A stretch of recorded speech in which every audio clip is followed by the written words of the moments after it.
আমার x ID hack করে অত্যন্ত নোংরা মেসেজ সেখান থেকে দেওয়া হয়েছে। একটি রাজনৈতিক সংগঠন এই সব কিছু স্পষ্ট হওয়ার পরেও এইটা নিয়ে তারা এখন ব্যবসা করছে না। আইডি হ্যাক নিয়ে রাজনীতি করছে একটি দল। কিশোরগঞ্জে বললেন জামায়াত আমির ধর্ম ব্যবহার করে বিভ্রান্তি ছড়ানোর অভিযোগ বিএনপির।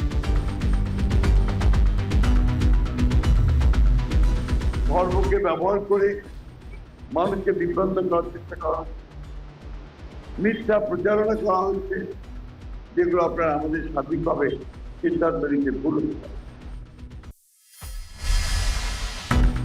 এবার গোলাম পরওয়ারের এক্স আইডি হ্যাক করে পোস্ট। মধ্যরাতের সংবাদ সম্মেলনে অভিযোগ জামায়াতের। আমিরের আইডি হ্যাকিং এর ম্যালওয়্যার ভারতের তৈরি বলে দাবি। নির্বাচিত হওয়ার পর বেশিরভাগ প্রতিশ্রুতি ভুলে যান ক্ষমতাসীনরা, অভিযোগ ভোটারদের। এবারেও পুনরাবৃত্তি ঘটলে জনপ্রতিনিধির ওপর আস্থা হারাবে জনগণ। নতুন সরকারের কাছে দেশে নিরাপদ বিনিয়োগের সুযোগ চান যুক্তরাজ্য প্রবাসী ভোটাররা। বিমানবন্দরে যাতায়াতে হয়রানি কমানোর দাবি।